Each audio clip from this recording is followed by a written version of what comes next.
Hi, my name is Annie Wehling, and today I'll be talking about infants with hydrocephalus.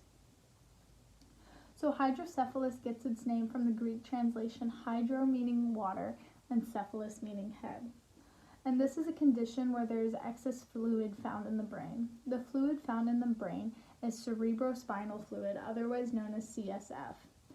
This is a clear fluid that surrounds the brain and spinal cord.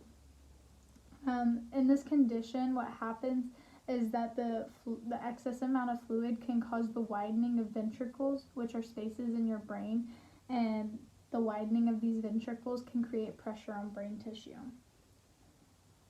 So for this project, I will be specifically talking about infants with hydrocephalus, but I just want you to know that you can get it at any age. You can be born with it, or you can acquire it later in life. The most common form of hydrocephalus is aqueductal stenosis, and this hydrocephalus results from a narrowing of a small passage between the third and fourth ventricles in the middle of the brain called the aqueduct of Sylvius. And here's a picture of that. And this is the most common reason for babies to have brain surgery. And you'll find that 1 in 770 babies will develop hydrocephalus. So cerebrospinal fluid is supposed to flow throughout the ventricles and into cisterns, which are like reservoirs. And this all happens in your brain. And then it'll sit on your brain and spinal cord until it is time for it to absorb back into the bloodstream. So CSF actually has 3 main jobs, which are keeping the brain tissue light and cushiony, delivering nutrients and removing waste from the brain, and keeping the flow from the blood flow from the cranium and spine in a nice balance. So CSF is constantly being produced, which is why hydrocephalus can get out of hand so quickly and so easily, because with any amount of backup or blockage, this can create more and more pressure because the fluid is constantly being pushed. So symptoms for infants with this, you'll see that they have an unusually large head either at birth or just a rapidly growing head size. And then also their soft spot will bulge and be very sensitive. You also will find that infants will be vomiting constantly, will not want to eat as much. They might experience seizures, and they will have downward fixed eyes, which are like this. You will also see that they have lack of muscle toning as they grow up. So toddlers and older children will experience these same things, but they also can experience blurred or doubled vision. They might experience lack of balance or lack of urinary control. You also can tell if a toddler might have this because they will be delaying in skills that they've already acquired, like walking and talking. And they also might change in their personality might change a little bit. You should see a doctor if your child has a high-pitched cry, unexplained recurrent vomiting, not wanting to move or lay their head down specifically, difficulty breathing, or seizures. So the diagnosis is a 2-step process, and the first step is a neurological exam, which is when you would go in with your child and sit down in the doctor's office, and he or she will ask you multiple questions, and depending on your answers, they might send you to the next step, which is brain imaging. And brain imaging can be in 3 different ways.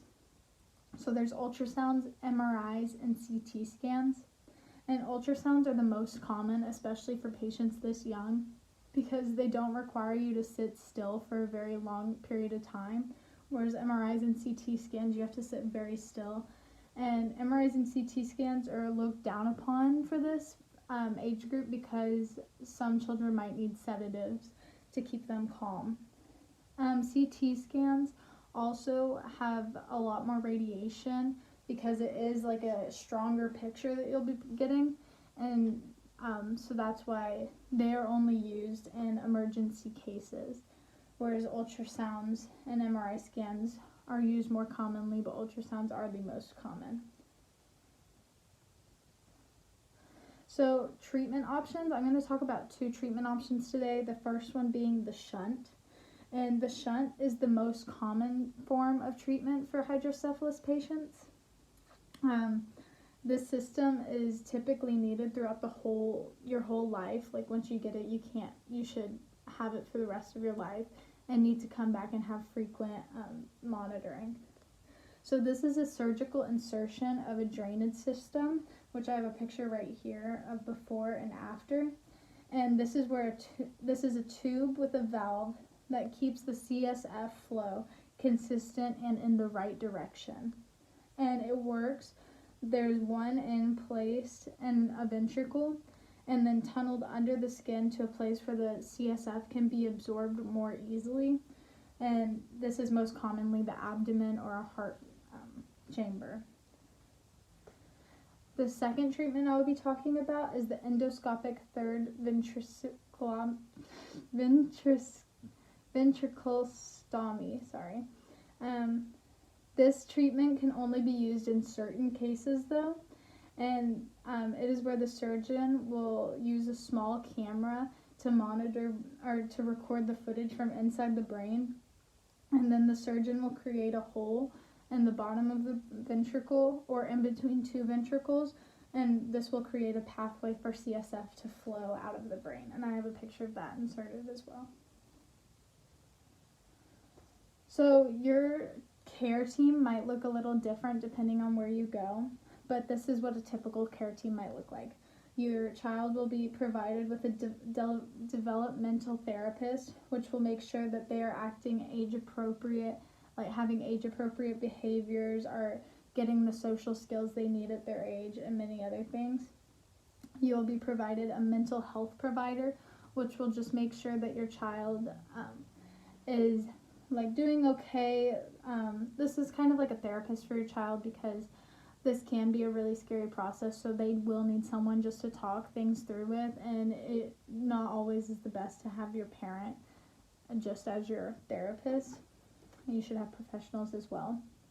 You also will be provided an occupational therapist, and this is this will help them develop their everyday skills like walking and talking and stuff like that. You also will have a pediatric neurologist, which is in charge of just the brain science and brain treatment. And then there will be a pediatrician or psychiatrist, or pediatrician, sorry.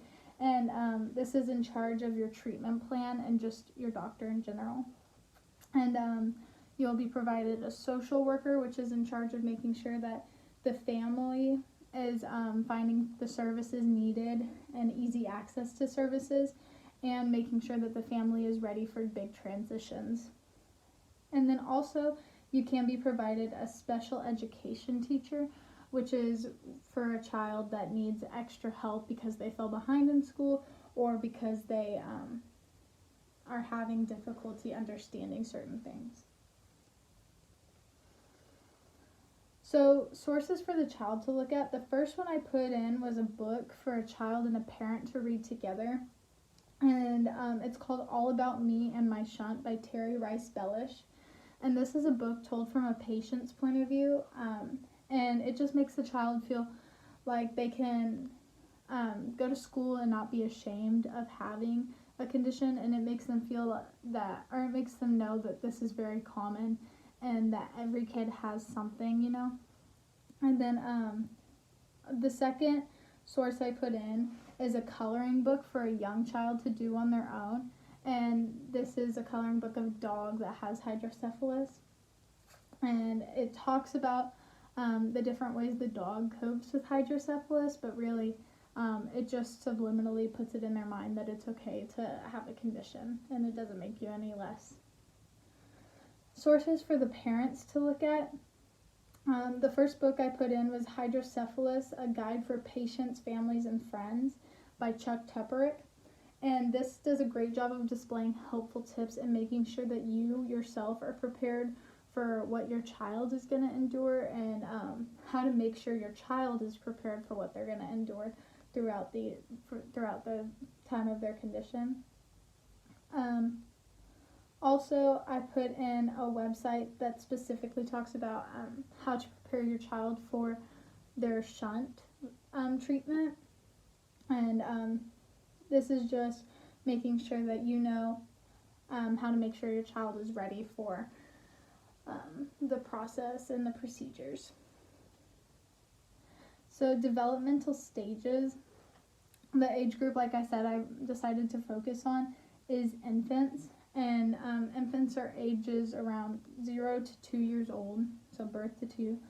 And this is the stage of time, this is the developmental psychosocial stage that Erickson proposed of trust versus mistrust. And many kids might struggle with the fact that they have different care providers than their parents, especially if they have a illness like this, or not illness, a condition like this, because at this age you're relying on your parent to take care of you and everything. And so when there's different adults coming in 24/7, it might throw things off in their mind, especially at such a young age. Piaget's cognitive developmental theory states that this is the time where they are in their sensory motor stage, and this is when they are figuring out how the world, or they're developing a sense of how the world works based on what they've interacted with and how they've interacted with different things. So physical development during this age, they're starting to gain muscle control and coordination, examples like grasping, head movement, and hand-eye coordination. Their cognitive development, they're starting to understand cause and effect relationships and attach meanings and sounds, and they're starting to imitate sounds. So this is puzzle pieces fitting together, animal sounds, and things to play with and not to play with. And then emotional development, they start to attach to their parents and develop social or separation anxiety, and establish routines in their day-to-day lives. And an example of this would be babies crying when their mom turns away. So negative effects that this might have on a young child at this age, your physical development, a lot of things are changing visually, auditory, and tactile. So there's new surroundings all the time. There's very bright lights. There's very loud noises, and there's a lot of painful pokes going on at this, like in this type of time, especially with procedures and everything. And even diagnosis, you're gonna have to get multiple tests to see how if what you have is hydrocephalus. And then cognitive development, there's a lot of unfamiliar words and voices, and your daily routines are being changed 24/7. Emotional development, this actually gets affected negatively in a step process. So the first step is protest, the second step is despair, and the third step is detachment. And so in the protest step, children will be screaming and yelling for their mom 24/7, and then they'll move on to not crying as much, and they won't want to play or eat as much. And then after that, they will seem content, but really it's just them resigning from fighting for their mom and fighting for that attention. And this is where shallow relationships begin to start, because the child is coming into is interacting with multiple different people every single day, which can really be scary from a child's point of view. So I talked about prepping for an ultrasound. Things to be aware of before starting this process is that the child will most likely be scared of you and the equipment.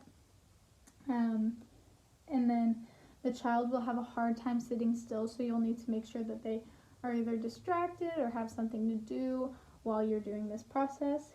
And then you have to understand that their soft spot is going to be very sensitive, and so you cannot put a lot of pressure on that.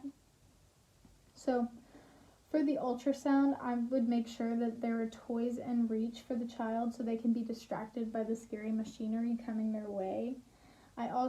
You have to make sure to talk to the child before touching them and make sure that they know that you are about to do something to their head, you're about to put like a cool gel on their head, that kind of stuff. You will have to respond to the baby's cry as quickly as possible, so once they start crying, you need to know to get out of there as fast as you can. And then also reinforce parents' efforts all the time, and just make sure that the parent doesn't feel like less or feel like they don't know what they're doing, because you want them to make sure that they can provide for their child as much as they feel that they can. And then make sure to stay with the infant until they're calm again, because you want to establish that trust between you and a patient, and even the patient and any doctor or nurse to come their way in the future. And these are the sources I used, and so thank you.